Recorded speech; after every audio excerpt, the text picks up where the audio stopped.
Greetings to another episode of LuchaWorld. This is Vandal Drummond, Kurt V.D. Brown, and freewheeling Frito Esparza. This has been a lousy week. Very lousy. For both people who love Lucha Libre and for Southern California wrestling folk, this has been a really sad week. It's been really weird because it's been, there's been a lot of great wrestling. Mm-hmm. For some reason, there's been a lot of great wrestling, but then there's so much sadness that comes with all of it. Exactly. Every time something good comes up, something bad, other bad news comes up. And, it's not like... It's so true, It started last Sunday, really. Well, in fact, I was telling you that, I preparing for this podcast, I was going to try to watch some old Perro Aguayo Jr. matches, and I at some point I just got really bummed out. Yeah. I think the most surprising thing to me was that how young he was, how much he did before he passed away. 5 years old. Yeah. It totally. The age, like him being 35, isn't what surprised me. It's that at the point he was like already like a star and everything. Like he was basically in WWF at that time. Before WWE, most kids get out of high school. 19. He was Perros del Mal, like 24, 25 years old, which is kind of like one of those. You don't really think about this stuff till he passes away. It's funny because the reason I never thought of him being so young.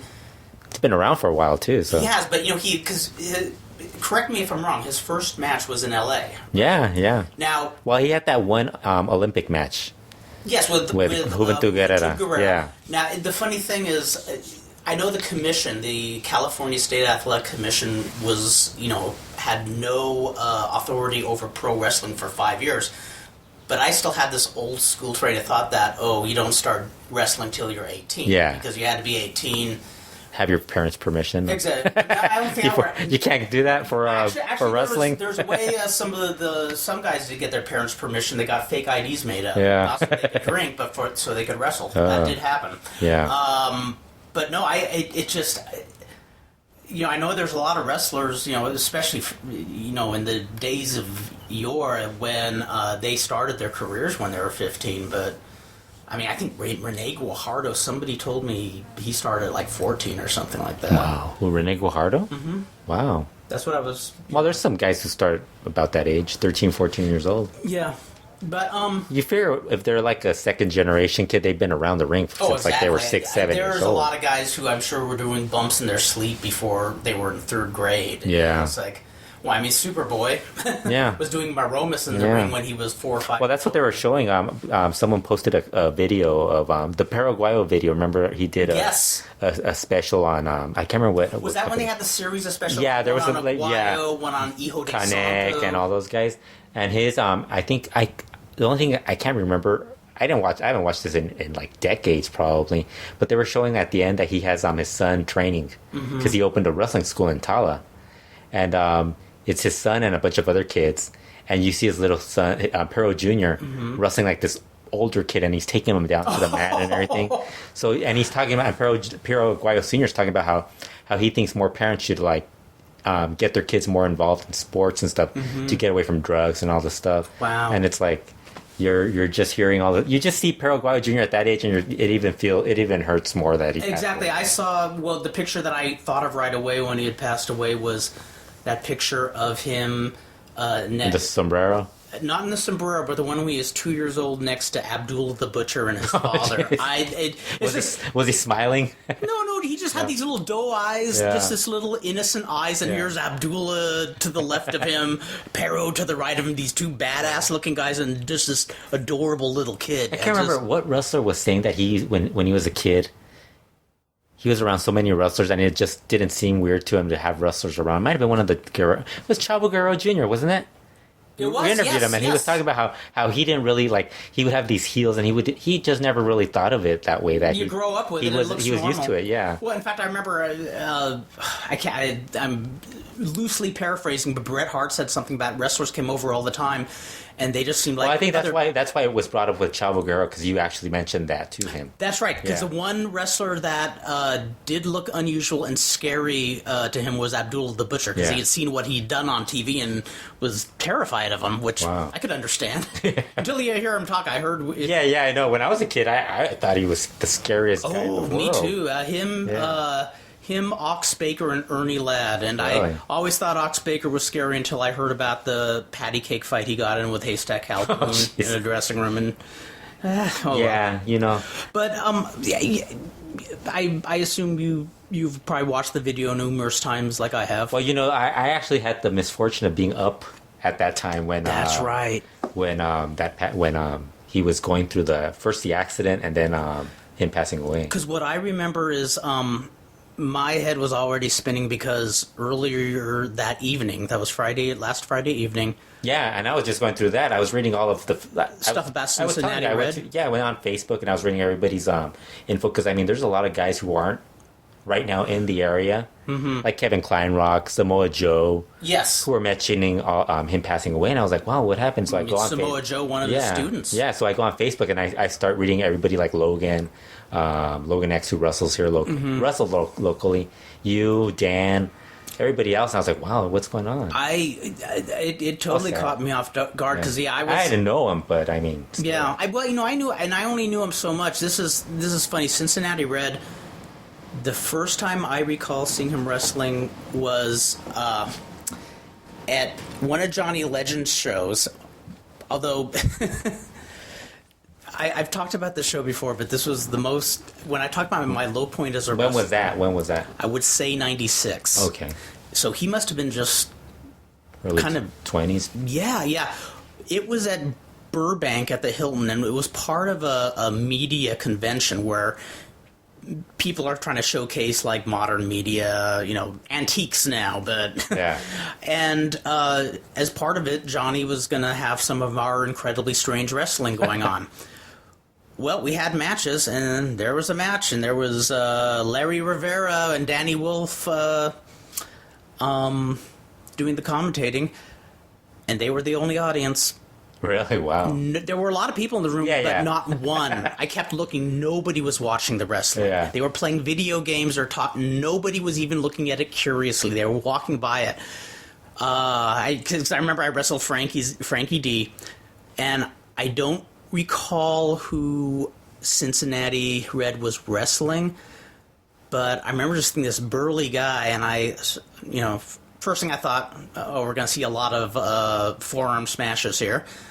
And I wish I could remember who he is working with. Maybe you'll remember after the podcast is over. Yeah, exactly. but no. I mean, he was going for it, and part of me wanted to get in the ring and say, "Hey, stop working so hard. Nobody's watching." But I said, "Wow, I didn't know he was one of Jesse's students," and but it made sense when I later heard that he was very, very talented, very good. The funny thing is, we never talked until MPW, till Logan X restarted. Really? Wow. You saw how he always had a real serious. Very serious. Yeah. I always thought he didn't like me, and maybe I gave off a bad vibe too. Maybe he thought I was stuck up and didn't like him or something. But soon as he started booking me for the shows, I realized, oh wow, this guy likes me okay, and I was really tickled because I'm way past my prime. They didn't need me on the shows, but he would frequently email me, especially if they're doing a benefit show. And I know he could also be very stubborn and strong-headed. And if I guess you were in his camp, you loved that about him. If you weren't, that drove you crazy. But just on my part, he is always very good to me. Yeah. Very nice. And I know he and Jesse Hernandez had a falling out at some point, and miraculously they mended fences on the day of his passing. Because here's the bigger irony: is Bobby Bradley Sr., who. Yeah, you were telling me about. Yeah, Bobby, who he promoted and even did some wrestling in the early '90s. Father of SoCal's Bobby Bradley, he had passed away, and they both saw each other for the first time in ages at the funeral and mended fences, and wow. the timing couldn't have been better. I mean, I'm sure it's hurting Jesse pretty bad right now, but I think it would have hurt a lot worse if he never really. Yeah, at least you went knowing that you had already. It's classic in wrestling. It's classic in wrestling too. The people who get along the worst eventually, like Luthez, Buddy Rogers, became friends the last few years. And then the weird thing is that a lot of these guys, if they tell you why they weren't getting along, it's nothing like you would think. God, are you serious? This is like so no big a deal as because I grew up seeing wrestlers with these big behemoths and stuff, and when you hear about that because it's somebody said something. Like, oh God, a friend of a friend. It's like junior high. It's like grow up, guys. So it's like you're just like amused. It just amazes you that they don't. Yeah. But just want to give before we go on to the lucha, just want to give a salute to Red. I didn't know this till recently. I didn't know he was that so young. I think neither did I. He's 40 years old. Yeah, I didn't know he had such bad health problems. I guess he had several heart attacks. I always I think I always imagine people are older than me for some reason. Well, when you I'm 53 and I do that. When you're in wrestling, when you go hang out with people like Dr. Lucha said, I'm always hanging around with older guys, right? older people. It's like. So I assume everybody's older than me. Right. See, and then when they tell you that they're your age or younger, it's like, oh, crap, I didn't know that. See, I'm in denial. I'm so childish, I don't realize I'm older than everybody else. No, but just want to say, I didn't know this. He teamed with Rey Mysterio Jr. and Damien 666. Yeah, I think, wasn't that like in San Bernardino or something? I can't Meltzer said it was a TV taping, but I remember it. I know it. I remember seeing it as a handheld, like somebody filmed it. Oh, okay, yeah. So I don't know if it was a TV taping, but I remember it as a handheld. It might have been a TV taping. Possibly. Could be one of those TV tapings that never saw the light of day. You never know, because they used to air all over the place. There was like, I wouldn't know. Yeah. I just know I saw it as a handheld years ago. But I know there's a lot of people here in Southern California who, loved Red and knew him well and saw him, and so we just wanted to give a little salute. And I was glad that at least people remembered him, like as soon as, because I mean, when you hear the shocking death of Perro Aguayo Jr., the way he died, the tragic death, it's like you would think people would already automatically forget what happened to Red, but it's like it just piled on more of the tragedy exactly. And there was already tragedy from the previous Tuesday when the bus accident for the AAA staff members. Apparently it was worse than, I mean, it was bad when they said, because I mean Irma Osorno passed away, but then apparently Octagon is saying that there's a lot of staff workers who are still in the hospital. Oh, no way. Some are still in comas. Do we know what happened? And one of them is in one of them might have had a limb amputated. Oh my God! I mean, he didn't say which limb. I heard holy shit! I heard very vague reports of what happened. Does anybody know what? I think there was a truck that the back of the truck, I guess it loosened and fell off. Oh. And from that point, it hit. I guess the bus tried to get out of the way, or it hit it, and then they crashed into the. Oh, that's sad. Yeah.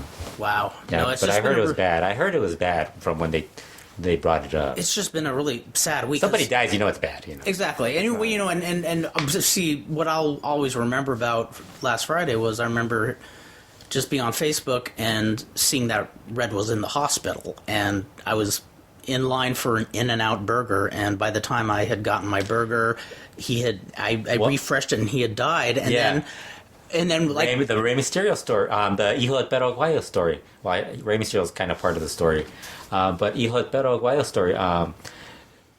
What happened? Mass Republic tweeted out that say a prayer for Perro Jr. because we all knew something must have happened. Right. So then there was a report that Perro Aguayo Jr. was taken to the hospital. I start DMing with Kevin Kleinrock. And he starts telling me that Perro's in the hospital and it's serious. He had an accident. See, I saw somebody post just something like, "Oh, he's injured and is hospitalized," which you hear every day. Then, so as Kevin's telling me this, he mentions that he's heard he's passed away, and I found a news article that said he was in stable condition. So then I posted that he was in stable condition. Like 5 minutes later, not even 5 minutes later, Kevin Kleinrock tells me he passed away, and I was like, "Holy shit!" God. I was like, Wow. Horrible news. Like, I was just like, I think, like, you hear, like, somebody passed away, you wake up in the morning, you hear the story.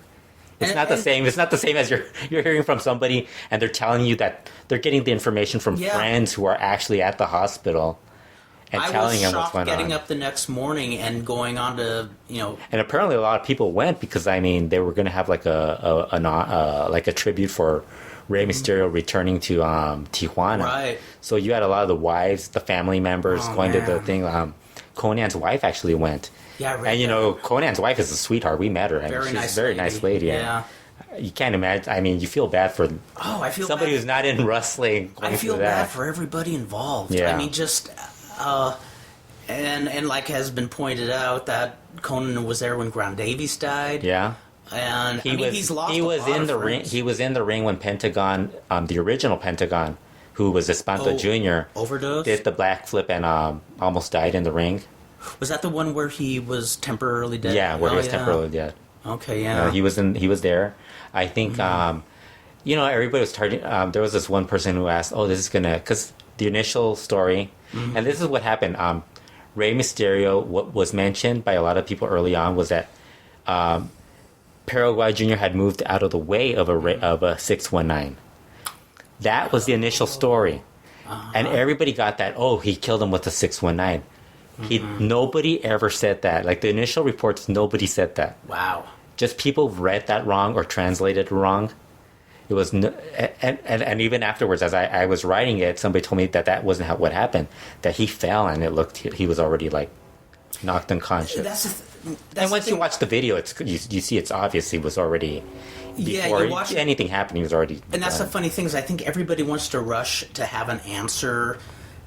And not just true in wrestling and news. It's like when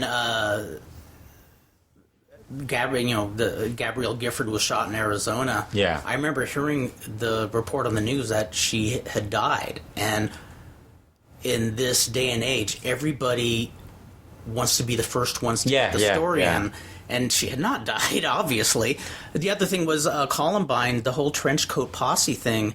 Never happened. Trenchcoat Posse was some kid with a wild imagination told a news reporter. They reported it, and it took on a life of its own. I know when I was up at that time, and Kevin had told me he passed away. Kevin told me he was going to wait till Ruben, the other person in charge of Master Republic. He told me he was going to wait for him, and I said, you know what? I'm going to wait till somebody else in Mexico confirms it.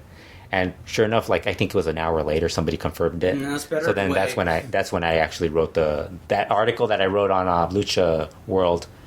Was by that point somebody had already confirmed it, and I was because it was frustrating, hearing. I don't think anybody had any ill intentions, but so many people on Facebook were saying this is the point where it happened. Yeah. Everybody's everybody's playing doctor and all this stuff. Although, I gotta say the one of the earliest doctors they talked to, an actual doctor who was actually a doctor who specialized in head trauma, right, spinal, all that cervical and all that stuff. He was one of the guys who said the cervical spine trauma was what happened. And then afterwards, a lot of people were saying that it was a cardiac arrest. But then when we were talking, you said it was possible that he had both things could have happened. One could have led to the other. Right. And the latest update was that they found the autopsy found that he had three fractured vertebrae. Because that was in fact, I remember not hearing until yesterday that there was going to be an autopsy. Because I know in some situations, I guess it takes a while for them to go through all the information. Right.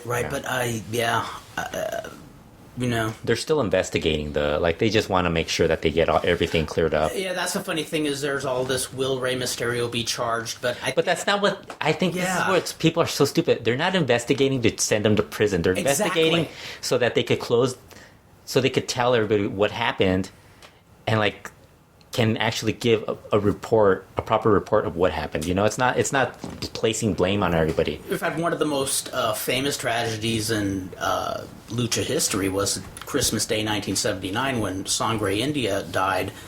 A bump he probably did 100 times just went wrong, and I think it was one of the opening tag matches, and they did an investigation on that. I mean, just Yeah. it's what you do. It's like I think they probably knew going into it was an accident, but somebody dies. I think you got to check it out. Like I've been going through all this stuff with the internet lately because a lot of like you'll write something, and somebody like wants to get more out of that story. Like it's like you can't write like you can't write so and so said this, and then because then the next person's gonna write, what did he mean by that? Did he mean he killed them?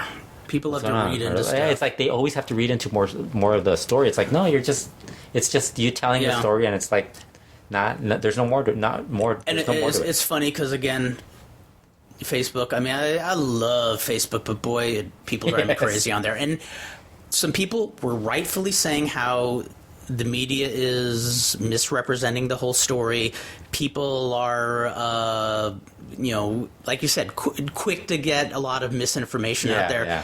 But a lot of these same people are upset that, and they always say, they do this to wrestling all the time. They do this to a lot of They do it to a lot of things. The media does it to a lot of things. Yeah. And these same, and I'm talking about a lot of people. I'm not talking about 2 or 3 people. A lot of these same people who are upset about this are the same people who will jump on a phony story, about politics or the law or something like that, and post in their immediately outraged before checking to see if it's true. It's like it always ends up being like the third comment telling them, "Hey, you're wrong about this," and then, "Oh, I didn't understand that," or but I still think it's wrong, or whatever. Yeah, exactly, yeah. But, I'm sure we'll learn more as time goes on. It sounds like they kind of know what went down more or less, but I just you feel bad for the guys also involved in the match, and everybody. How could you not? That's just because going to affect them forever. Yeah, like I was telling you, Rey Mysterio's. Mm-hmm. There's been some. This is another one of those stories. Ray Bucanero mentioned to him about he's hurt, he's considering retiring. Which every wrestler's probably thinking that. Every wrestler that's been talked has said that. I mean, Nero Casas has said he was asked about that, and he said, I don't blame a wrestler for thinking about retiring. Mm-hmm. It's like, but I mean, if you're scared, you should really get out of the business. Yeah. He's like, so it's like, even you, like when we were going to the show, one of the first things I asked Kurt on the ride to the show is like, are you going to stop wrestling? And you had actually said, hey, maybe I will. We get to the show, Superboy asked you if you were available to wrestle. Actually, on an indie show, and you said yes. Actually, and I was like, it was kind of like that. He says, so I thought he said, are you free to come to the show? I said, yes, I'll be at the show. And then he says, no, you're going to be wrestling on the show. I go, okay, I guess I will. I'm not going to say no. So it's like, it is funny though, because Elena. And everybody, it's weird because that's another thing. A lot of fans want like they'll ask me like, well, they really should tell these guys to stop doing all this stuff or doing. First of all, it was an accident. Yeah. So accidents happen. Not just in wrestling, in life, Oh, exactly. You can fall. You could walk down the stairs and fall, and you're dead. I bet you if we went to a baseball historian, a tennis historian, and they'd all have stories. They would all of a freak thing that was, and football, that's what this was. Basketball, everything. And so when I was telling you this, and fans will like ask me about this, I was like, well, you know what, wrestlers, it's easy for me to say quit wrestling, but I've never been in the ring. I don't really know the rush of being in there. It's not my It's never been my passion to be a pro wrestler. So it's like I can't tell you. You have a passion for I have a passion to watching. I enjoy it, but it's not something I wanted to do when I was a kid. I was like. Even when I was a kid, like, when we're all kids, everybody's like, I want to be a wrestler. And then, like, after a while, it's like, no, I can't be a wrestler. Right, exactly. I was always more of I don't think I can ever handle being a wrestler. Because first of all, I hate traveling. I'm not athletic, which is like, there's already 2 things that would automatically eliminate me from being a pro wrestler. We've seen some wrestlers who are not athletic. And I don't think not so much in lucha, but I couldn't handle the BS in pro wrestling either. Because I'm very opinionated. I'm very quiet, but like if somebody tells me something to do and I don't want to do it, I'm not going to do it. I would go crazy. Just all the BS and people wanting to pass the buck onto somebody else. Yeah, so it's like. And again, the traveling. I learned for a very short time on the road just for indies that I'm a domestic house cat. Yeah, I love going to wrestling, but I love coming home, and I'm not a traveling man. I'm not a vagabond. So it's like it's difficult for one to tell a wrestler, oh, you shouldn't do this. I mean, it's really up to you. And a lot of the wrestlers who've been interviewed about this, they've said that some of them have thought about it, but some of them understand that's a risk. Yeah, and I think it'd be a little insane not to at least have it cross your mind and think about your family. I mean, after the Sunday show, I had to tell Elena, okay, Elena, oh, really? I'm wrestling on the reason this show's a big deal, folks, is and the reason Elena is also scared is because this is a show to raise money for local wrestler Tretone, who is a veteran of over 30 years, probably 35 years, and broke his neck in a training accident. And again, a freak thing. It shocked me that somebody like him, because I mean, this is a guy who could do everything in his sleep, and I don't even know exactly how it happened. The good news is it looks like he's going to recover. There is still some paralysis, but on April 12th there will be a benefit show for him. In fact, the next LuchaWorld, let's plug it big time. Yeah, and continue on with what you were saying, Elena. When I told Elena, Elena, when she heard about Tretone, because this happened before Perro Aguayo, she really freaked about the thought of me wrestling again. Yeah. And I said something very, I don't know, soothing, like, well, you know, I'm getting older, I'll do less of it now, which is true. But, Perro Aguayo Jr. passed away, and it was like, no. Yeah, and that was really upsetting to her. And then when I told her that Superboy told me I would be on the show, and actually I am looking forward to being on it. I want to take part in this. Tretone is a guy who's, I mean, I used to take pictures of that guy at Hatco Plaza when I was 19 years old, and and he's somebody who's always been really, really nice to me. I mean, I was one of the gringos coming into the local lucha scene, and he was always just really. It's so weird. I was trying to find who he was because I couldn't remember. Like, you know, you see these guys without their mask, with their mask and without their mask. I totally can't remember these guys now. It's like I'm always blanking because I remember them without their mask more now because I'm always around them. Yeah. And then when they put on their mask, it's like, who the hell's that guy? Yeah. And the only reason I remember right off the bat is because on Facebook every year when the anniversary show happens here in LA, both he and Superboy are the first ones to ask me if I want to take part in it. Yeah, so it's so weird. Like I used to like now I'm remembering people's faces more than their masks, which is really weird. Like around with the local. And that's weird for me too because you know how bad I am with faces. Yeah. I gotta take some facial recognition course. I hate this about me. It drives me nuts. Well, you know, Damien 666. He was interviewed today, and they were asking him about what happened. And he kind of meant he was talking about you know, a lot of wrestlers are probably going through that and thinking about. He's like, I thought about it too, and he was about retiring or what because you worry about it. You're thinking about your family and your kids and stuff. And he was talking about, but you know what happened to Perro Aguayo Jr. He's like, that was like a freak accident. I mean, if you would have been at that show, he was talking about the show. He's like, the match before that, Supernova broke his shoulder, fractured his shoulder, doing a Spanish fly to the outside. Right. How that did not kill that guy is beyond me. And another guy actually hurt himself doing that move also, and then there was somebody else who got hurt. Probably there were 3 guys who got hurt from what he was doing. I mean, to be honest, I'm more concerned about guys doing that. Cause, I mean, and that's what you think, like, because you have so many guys who take so many risks. Like, I was watching the highlights of Dragon Lee versus Kamatachi's mask match, and these guys were dropping each other on their heads and doing all this stuff. Me. And I'm thinking, man, these guys survived that, and Perro Aguayo Jr. was basically like the basic, like him just rolling out of the ring, coming back, and like, there you go. Yeah, just and like we said, it can happen in any walk of life. And if you avoid everything that's fun, you're just going to be, sitting in your closet hoping an earthquake doesn't hit. And there's another thing that might happen. That's why us in LA don't really worry. That's right. An earthquake might kill us anyways. Yeah, the earthquakes are just old hat to us, baby. I think the next show, 2 things that I'd like to plug are the April 12th show for Tretone, and the other thing is they're going to be having like a Paris de Mal T-shirt. Actually, they're not. They're not doing that. They're not doing that at the moment. Are they going to? The company that was going to do it in Mexico, Television. I guess they were. I don't know if they backed out or they're not going to do it.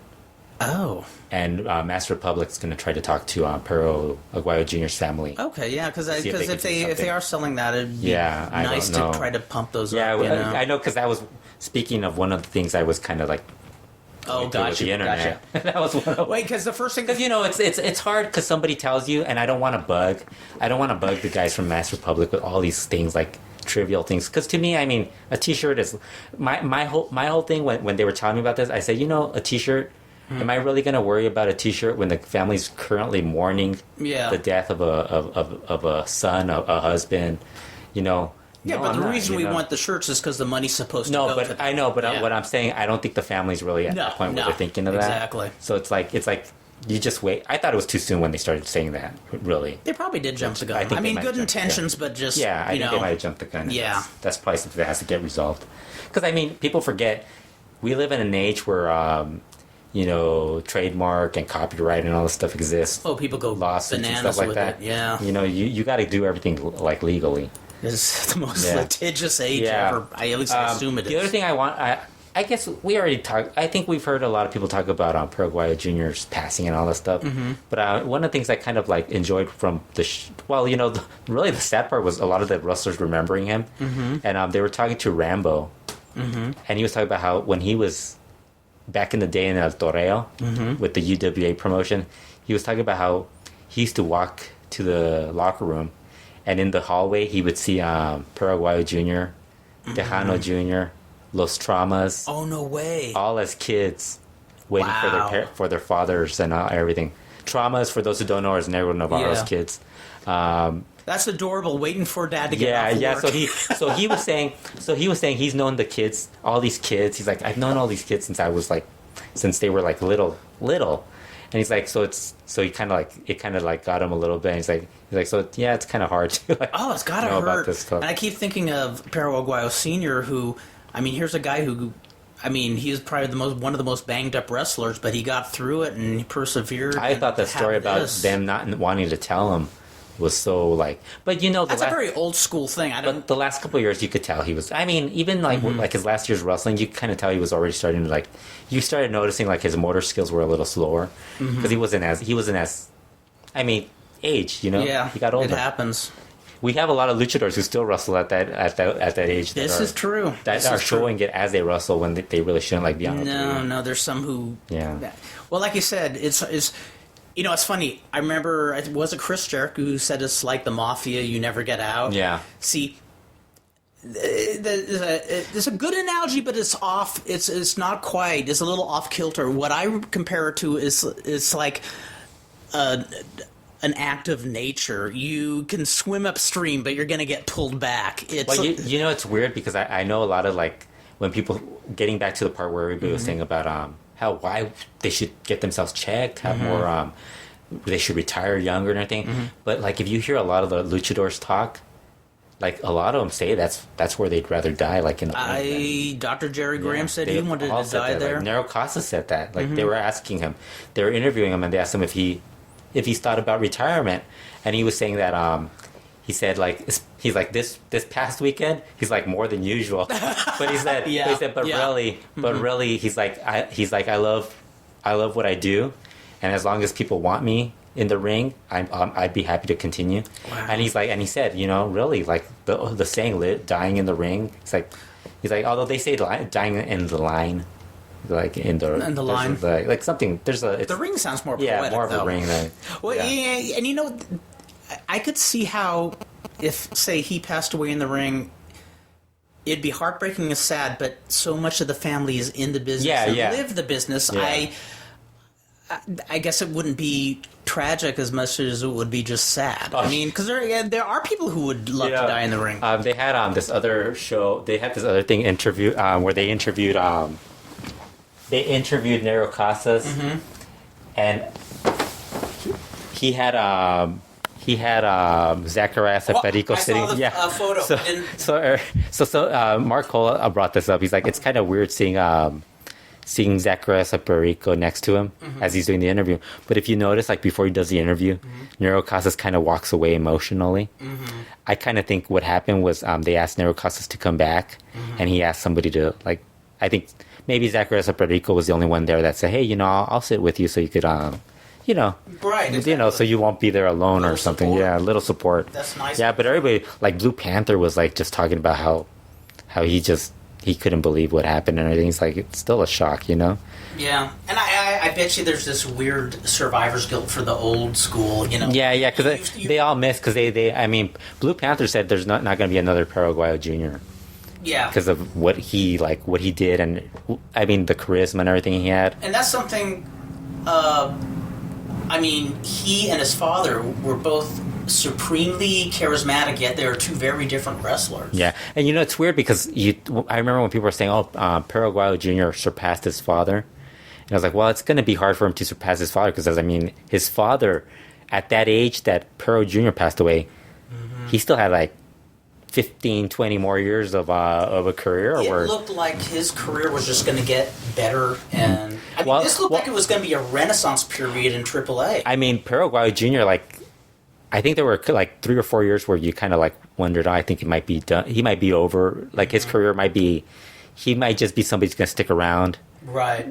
On name, but the last 2 years or so, he's really picked it up. He had really improved. He had actually looked like he had gotten back a little bit of the passion. Yeah, and I'm guilty of not catching that. Not guilty. I missed out. I missed out not catching that. And he got booked better too, because as a lot of that happened. A lot of the reasons why he wasn't booked properly was because also you kind of noticed there was a lot of weird. There was a lot of stuff going on with Perro. Oh, totally. So they couldn't depend on him as exactly. well. And it's impressive that he came back so strong because a lot of guys will come back after having like a bad run and fall back into their old habits. And sometimes a lot of it is like from the injuries. You just can't. You're not as good as you used to be. Yeah, that's true too. They're not the same. But the last year or two, he's really picked up. He always had the charisma too, so it's like right. He always had the personality, the charisma to carry him. So I think he and his dad were just born with it. I just remember every time I'd see Perro Aguayo in person, just blown away by how just like a magnet. Everybody wanted to get to him. Yeah, yeah. So I don't know. What did you want to like? Did you want to just? What was your favorite Perro Aguayo Jr. moment? I should mention I thought I could get like 10 moments, but I ended up continuing to like add more and more moments. I this is gonna be like a 6-hour podcast by the time. Because I have to be honest, the most familiar with, I can't remember one exact match, but I remember I got turned on to him and Hector Garza. When Perros del Mal, and that's when that was when CMLL was. Yeah, having this total glory years. I Mystico. Like to me, like since I actually kind of watched most of his career, to me like my first memory was really when he was in AAA, and this isn't like early AAA when it was good. It's not even when it was in 99, 98, 99 when they would put him in there with like his dad. He would team up with his dad and like Octagon, who by that point was really bad. Right. He's been bad for a couple years. And from what I was told is that even though he tried, mimicking his father didn't work. And his dad was bad at that point too. Right. So then the opponents were always like Pirata Morgan, Tejano Jr, Fuerza Guerrera. Yes. Actually, this was after Fuerza because Fuerza was a little before that. But it was like Tejano Jr. It was Tejano, the dad, who was a great worker. He was still very good at that time, Tejano. Sangre Chicana, Pirata Morgan, and I can't remember. Oh, Cobarde. Cobarde was the other one. Oh, yes. And these guys were old. They weren't as good at that point. So then you had Perro Aguayo Jr. doing all these crazy things like topes. And it must have looked... So it looked like everybody else was in slow motion. But Tejano, the old guys, as slow as they were, they could catch him. They could still base for him. They could still do all that stuff. But it was like him going all out. He's going like 90 miles per hour, and everybody else is like going at half speed. Like, okay, well, let's just slow it down. I'm picturing a whole bunch of Wile E. Coyotes and one road runner. Yes. And I always loved that match because I remember in '99 that was like about the time when I would start picking like who I thought were the best workers in the business or everything. And I remember at that time in was it AAA? It was basically Perro Aguayo Jr., Mini Abismo Negro, and Mascarita Sagrada, who later became Mascarita Dorada. Yes. those three, and then later on, Fabio Apache joined that group. Those were basically the 4 great workers at that time. Wow. And then, like, afterwards, they started putting when WCW died and everything, or I think Garza left before WCW died. I think he left like a year before that. Yes. I think so. And because it was like because I think Hector Garza jumped, and then they brought in Taka Michinoku and all these other guys from that were still in WWE, but they weren't going to that. They weren't going to WWE at that point. Right. There was a plan to do that, but they didn't do that. Okay. So Garza came in, and then they did the Garza Aguayo Heavy Metal Latin Lover feud, which was initially all 4 feuding, and then it split up to Aguayo and Garza teaming up against Heavy Metal and Latin Lover. Now, when I started watching, it was when Mystico was in full swing with the feud with them. Yeah. And you missed like 5-6 years of on. Well, you were going to watch Triple. That's what I found entertaining. Like, Rob and I always joke that we were probably the only people watching AAA at that time. Actually, you're probably right. And we're probably right. But there were people who have written history. Like, I think Chris Z and Chris Zellner and Matt Farmer wrote some stuff about AAA.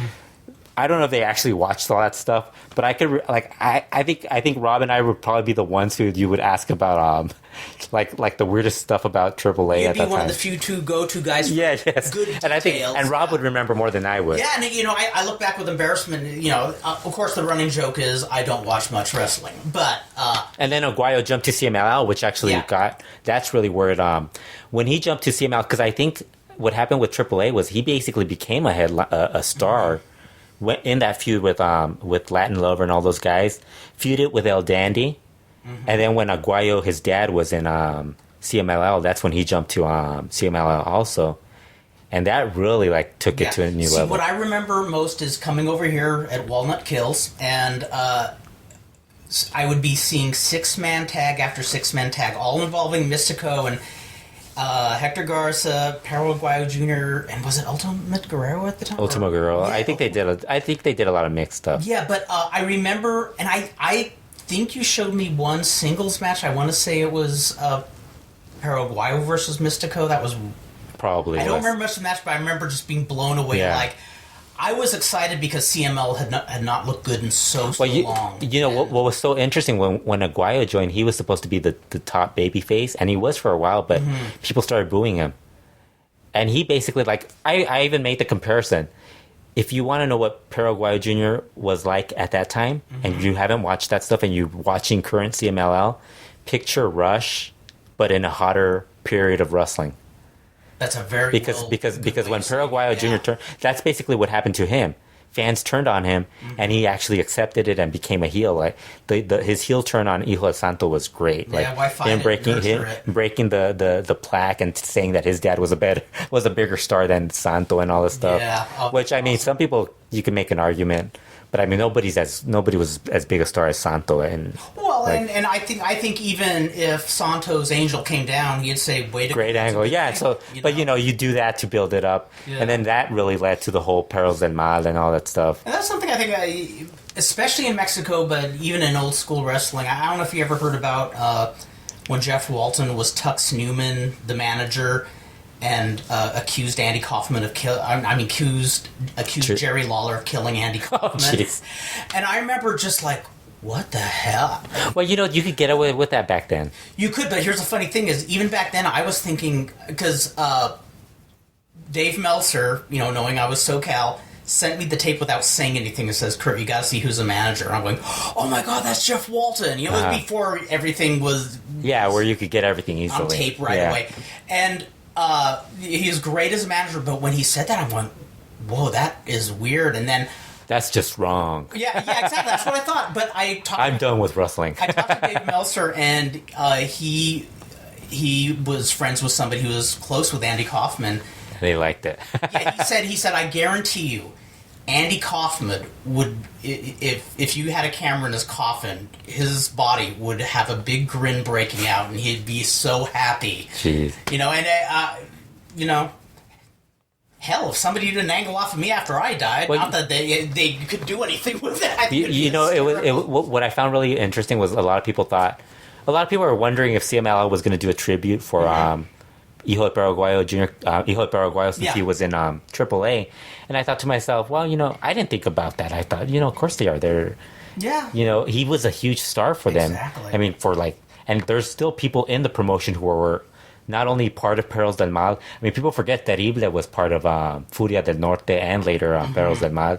That was the initial group. Before Perros del Mal, it was Furia del Norte, Garza, Terrible. It was a Monterrey crew. Well, and when Oro died, AAA did a Well, CMLL doesn't. I don't think I can't remember if they do it for the AAA guys. but they're not as. But they do it like for guys who like they know. I was gonna say they're not as extreme as WWE, where if you weren't part of it, you'd never exist. Yeah. I mean, They did a moment of applause and everything.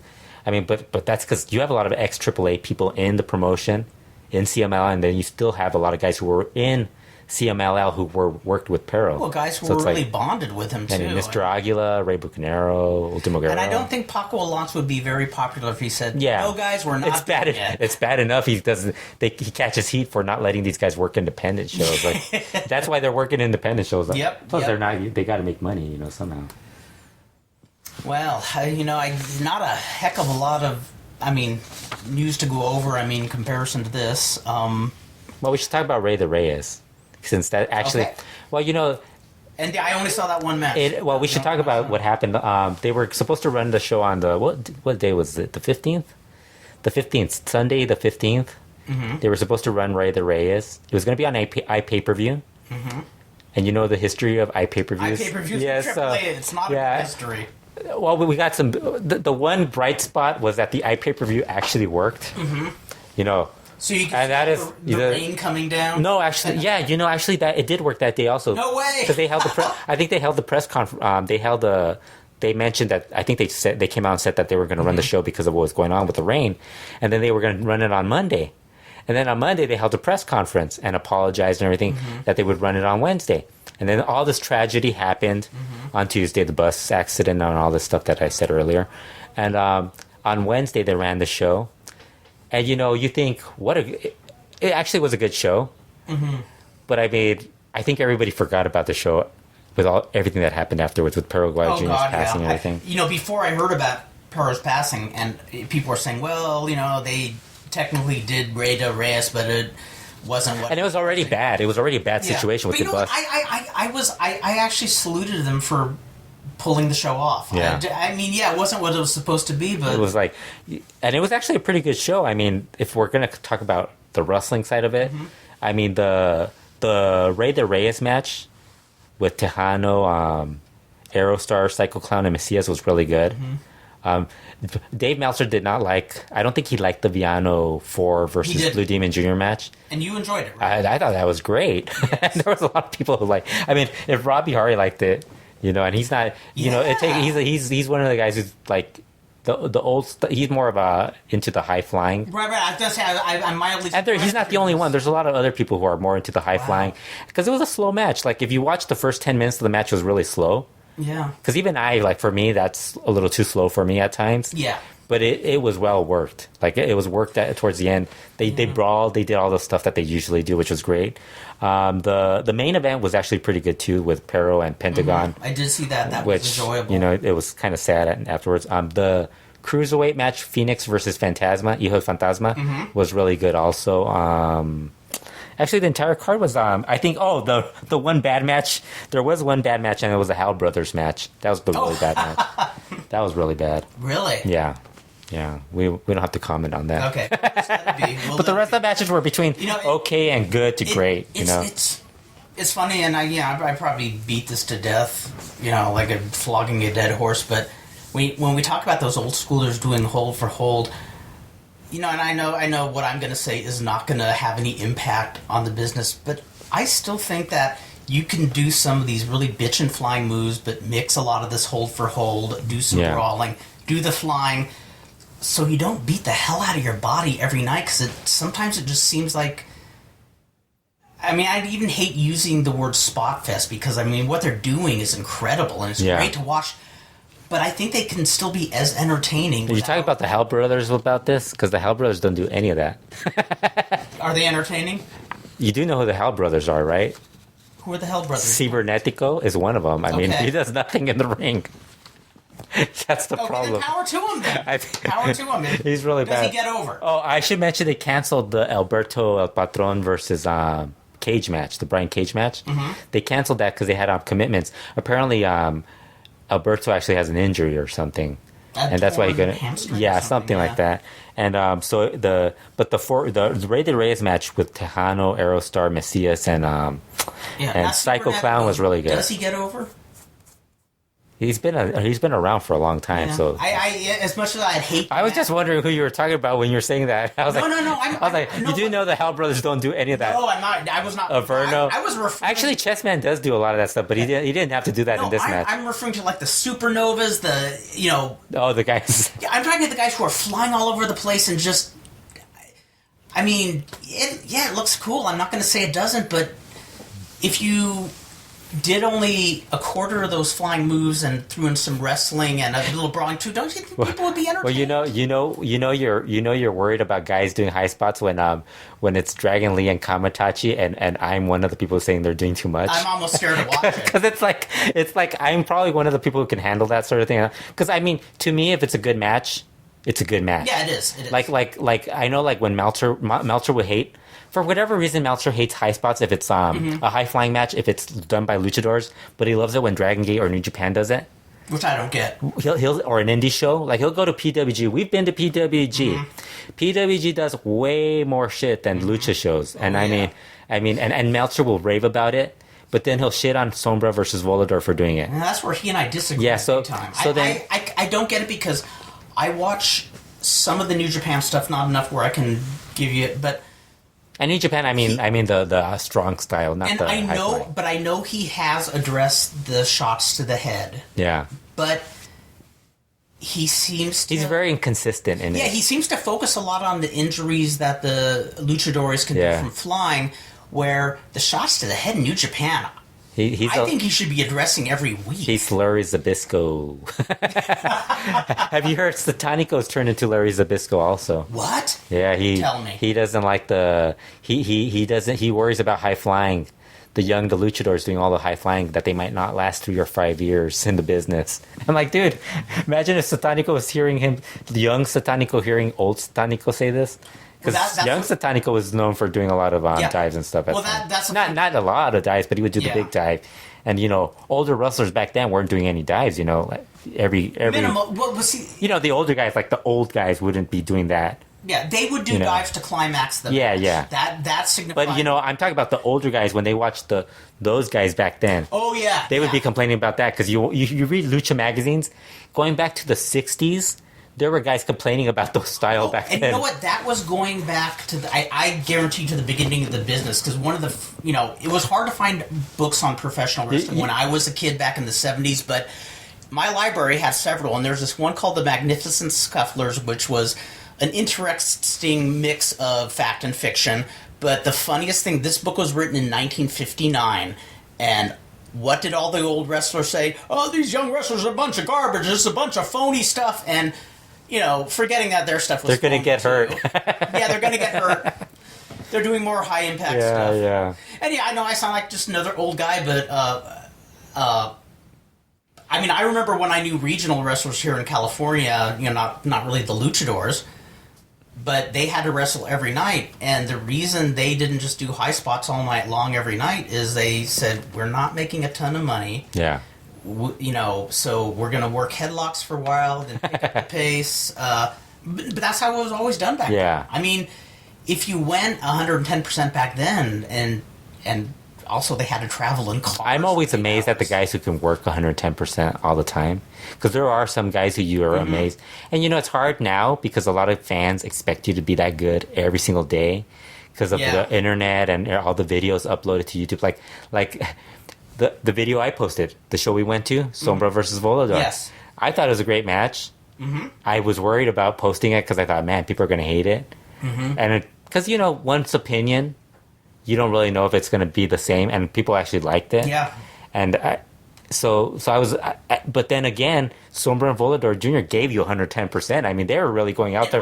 They were doing the Canadian destroyer spot that they do, where he like flips them into the run into a Canadian destroyer, which is like insane. And I gotta say, while I wouldn't have, if I could do that stuff, I wouldn't have done that much. But I gotta say, I was sitting there watching the audience. They were having so much fun, and what popped them the most was when all those near falls in the third fall. I kept on thinking, they'll probably, because they did the typical thing where I thought they were going to like foul at the end or something. Yeah, and I also thought the third fall was just going to be, let's go home quick. Like a foul leave and that's it. No, these guys gave the fans. They kept going. I was like, holy crap. And the fans just looked so happy. Yeah. I mean, I was so jazzed. I mean, to me, that's half the fun is when the wrestlers are, working their butts off, and you see the fans ecstatic that they're working their butts off. Because I've seen sometimes where guys are trying to do everything they can. And the fans are but you know what I noticed with Lucha fans? It's like they're a little more... it's not that they're... I think they're just more... They're more surprised that the stars are here. So it's like they're giddy that they're there. That was my take. I think they were even more surprised how hard they worked in that time. Whereas if that was a PWG crowd, they would really want more. Although they would, I'm pretty sure they would have won them over. That match would have won them over. I don't care what anybody who a diehard fan, they would have won them over. Because I mean, you have Sombra and Volador. You're like, first of all, you're in shock that they're even there. It's like, holy shit. Sombra live, doing those dives into the fifth row, and then just sitting in the chair like he's about to have a drink and watch TV. That dude is so awesome. Like, he is great. Did you see the pictures that they posted on UIPW posted later? Did. I did. He just looks so cool. It's like, holy shit. And Volador Jr. looks cool too. But it's the most nondescript mask, and he can make it look more charismatic than almost. And plus, now that he's been doing the heel role, it works more. He is really good. I think so many... Well, and how over he was. He was the one the fans were chanting for. I mean, he's just over. He's and then awesome. Friday, there was Dos Leyendas. We should probably bring this up. Dos Leyendas, where they honored El Faraón. Yes. And one of the really great workers from the 80s, 70s, and 80s. 78. Wow. This was Roddy Piper. Wow.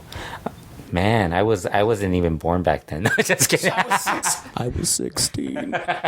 No, they did a gimmick that they do in LA every now and then, where Piper had a junior heavyweight title of some kind, and Faraón came in, and Piper said, like, who the hell's this guy? Like, who's this guy? Hey, I'll wrestle you right now, and if you beat me, this will be. Did you know a little bit about Faraón by that point? Or I had seen him in the magazines. So you knew you knew he was a star in Mexico. Yeah. Okay. And so, because I'm sure there's white people are watching that and they're like, "Oh, who's this Mexican dude?" Well, you'd be shocked at the. But here it was already he was known. What surprised me once I started going to San Bernardino in the Olympic, a lot of the Latino fans really who didn't live in Mexico knew about Faraón and all those guys. Oh yeah, when in 1981, because it's one thing to know about Mil Máscaras, totally different to know about Faraón. Exactly.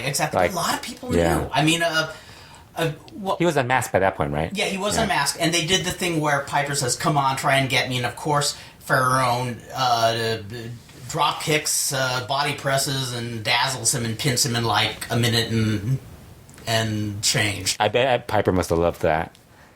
I remember Terry Funk really marking out over Eddie Guerrero's work in the ring.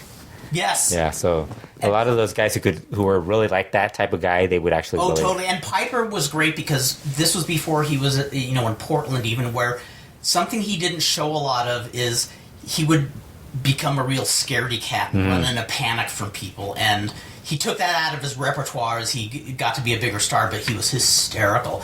And of course, what happens is Faraón pins him, and then he says, you didn't have it notarized, we did not sign a contract. So the title match will be this Friday night. And well, fortunately, all these guys in stipulation matches on last Friday did sign contracts. Dragon Lee beat... Faraón warned them about Piper. Yes, Dragon Lee beat Kamatachi, unmasked them. Kamatachi was revealed to be the New Japan New Japan wrestler. No, I can't remember his name though. Oh my God. I should have. I'm surprised I wrote all this down and didn't write his name down. But I was. I know usually you're on top of this. Usually I'm. Well, I don't remember his name because I remember like Namahague's name and all those guys because I had already seen them. But him, I don't think I saw before that.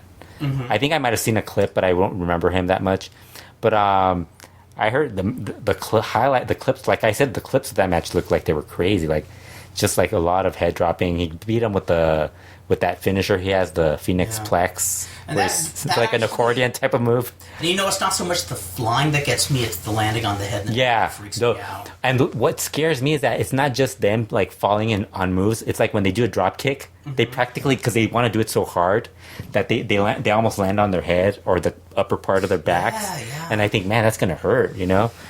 It just looks scary, like for some reason. But I'm not a wrestler. Yeah, I mean, I met so many guys who could make it look like they were killing the other guy when they're actually being really light, but it doesn't look like that to me. Maybe my eyes are just... And we do know who won the hair match because we saw Volador Jr. with hair. Exactly, yes. At this show. Volador Jr. and Maximo won the hair match against Terrible and Rey Bucanero. And actually, the photos of it, apparently at one point, Maximo does a dive to the outside. Like he does the rope walk and dives on to the outside. But Volador Jr. actually dove into the crowd. Which is really cool. Yeah. So actually, it looks like I guess the entire show is going to air in Japan. Mm-hmm. So it'll be in some form. We'll have like the... How was it said to be overall as a show? I don't know, because the only person I saw... Because I can't remember what I was doing that day. Well, most people don't really give you an opinion on... give you a quick rundown. Tell you the rundown and everything. The only person that I saw was on Black Terry. Black Terry Jr. Wrote a lot of Z's. He was bored. He was bored during the show. So, but Black Terry's independent at heart. So yeah. So, what else was there? Sunday we went to that show in LA. Yes. We should probably mention that we saw Tzuki. Yes, we did. Mini luchador. I got to film his match. And we must salute Rob Bihari saying... And apologize to him for not capturing him. Exactly, yes. We promised we were going to catch him, send him to Canada. We were even going to poke holes into the box so he could breathe. Yeah, well, what we're going to so do, you and I are going to buy some safari gear and buy an oversized butterfly net. Yes. Go catch Tzuki and send him to Robbie Hart. How tiny was he, man? I didn't realize he was going to be so tiny. I didn't realize. Like, we had just seen my nephew earlier that day.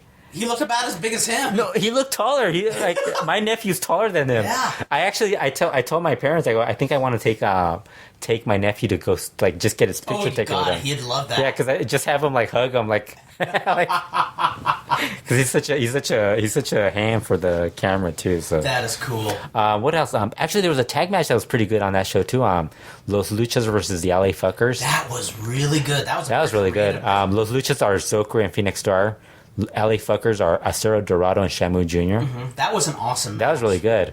We actually saw, we were talking about all the fans trying to get their autographs. Yes. And you were telling me, because I was busy, I must have missed it or something. Yes. You were telling me that... in the second fall, the Los Luchas just got flattened by the heels. Yeah. And they get chucked out of the ring.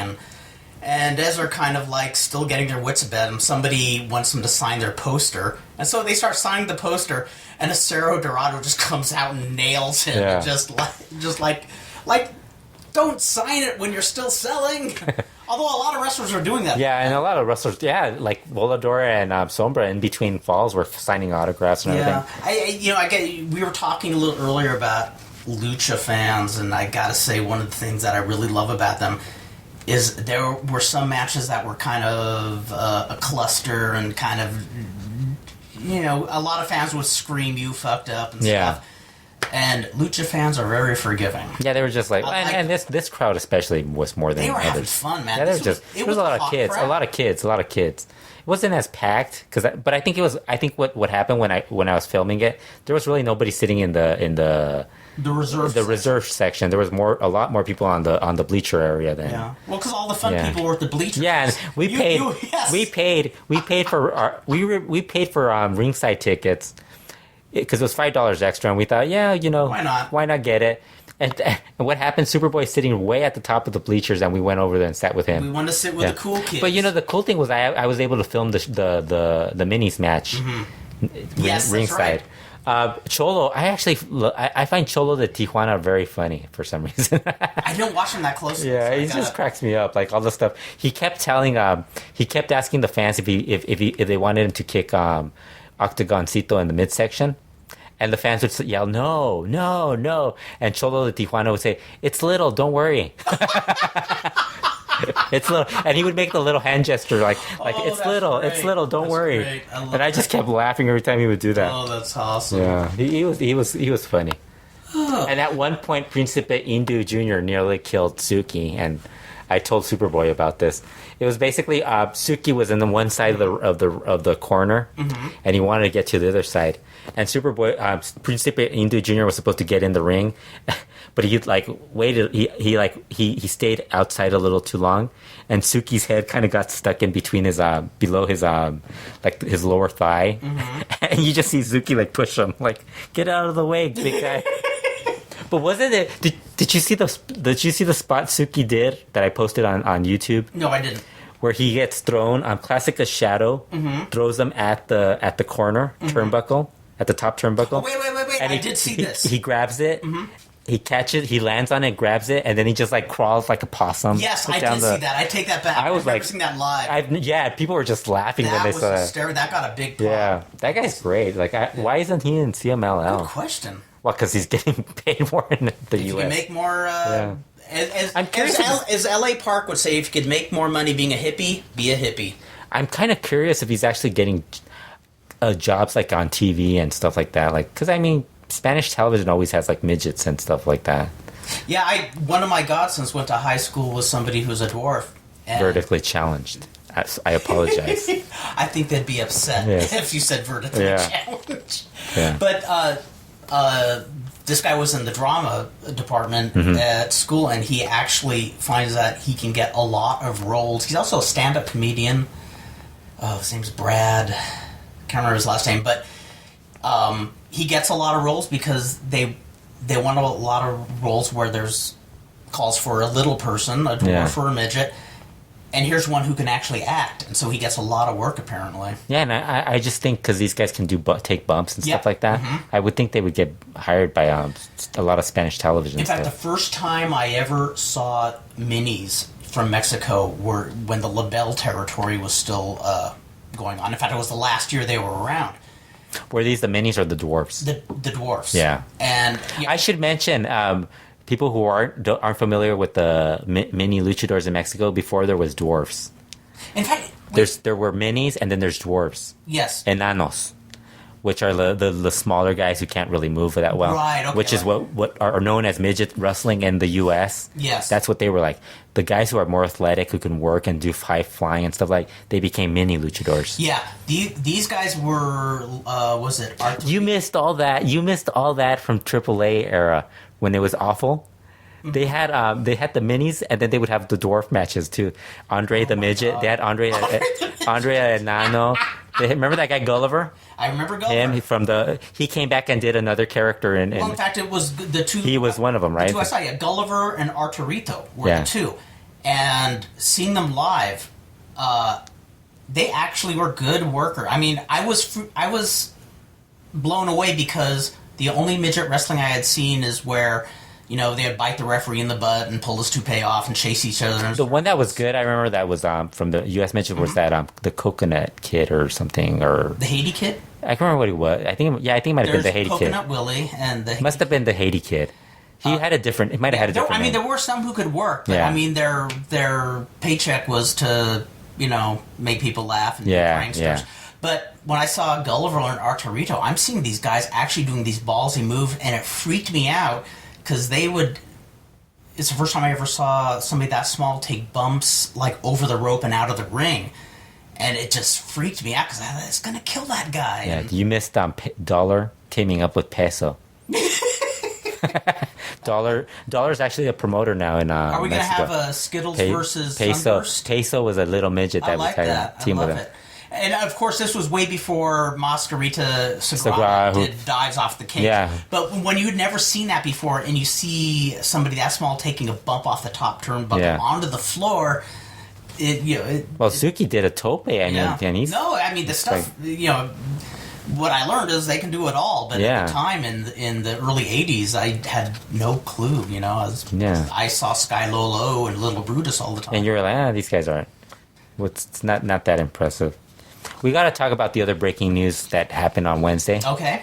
This is really it was a pretty difficult, it's been a couple difficult days of Lucha Libre, but this really brightened my day. Leono. Yes. Oh, He's a CMLL undercard guy. He grew a mustache and a goatee and dyed it. He's trying to look like Sputnik Monroe. He dyed it blonde.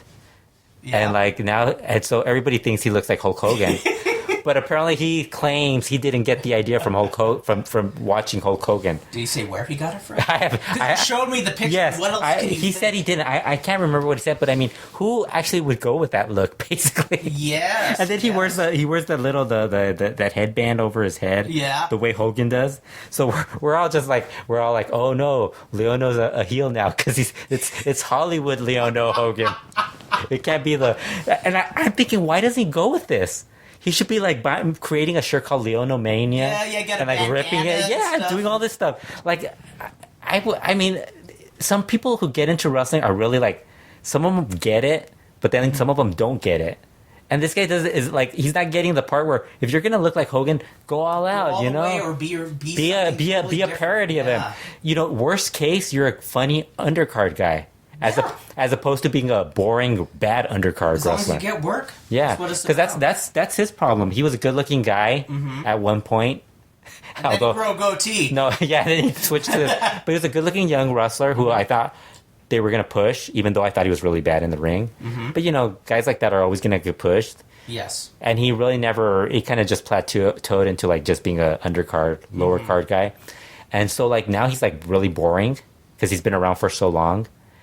And so you're thinking, why not? You're doing this, just go all out. You're Hulk Hogan. Do the whole... Yeah, embrace it.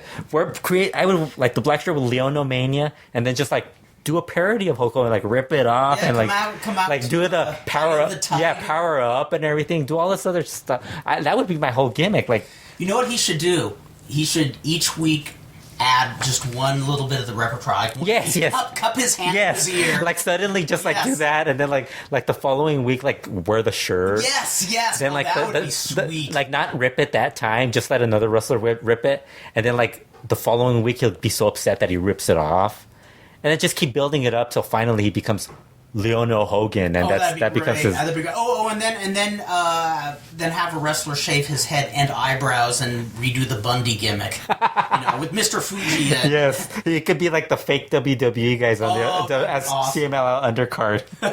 Well, hey, Antonio Pena did prove he did something Vince McMahon could not do. What was that? He could make a fake La Park and a fake Psicosis and make it work. Yeah. So. And he sued them afterwards, the fakes, some of them. Fake Psychosis. Actually, he didn't. Who would have ever... Yeah, it was... Actually, it's funny. I laugh about what a litigious business it is today, but then I totally forgot when I was researching Gardenia Davis, how he and Morse Siegel in the 1930s had this huge legal battle. Oh, really? Over, I think... I can't remember if it's... I think... Davis wanted to start opposition towards Siegel, and the deck was fixed in Siegel's favor for various reasons, but he wanted to start unionizing wrestlers and stuff, and they had this bitter legal war, which I guess as wrestlers often, or promoters do, they came to an agreement, shook hands, and made up. But it makes me wonder. I wonder if there was a lot of lawsuits, legal cases that we'd never heard of. Yeah. The first time I ever heard of a wrestler suing a promoter was in 1980 when Ron Starr won the junior heavyweight tournament in Oklahoma when Leroy McGurk was promoting. And I guess he was supposed to get a long run with it, and they stripped him of it. And he sued them because he was guaranteed a long run. And he sued him over that. Yeah, because he's supposed to get a good payday, and he's supposed to have a good run and get a good paycheck for it too. Yeah.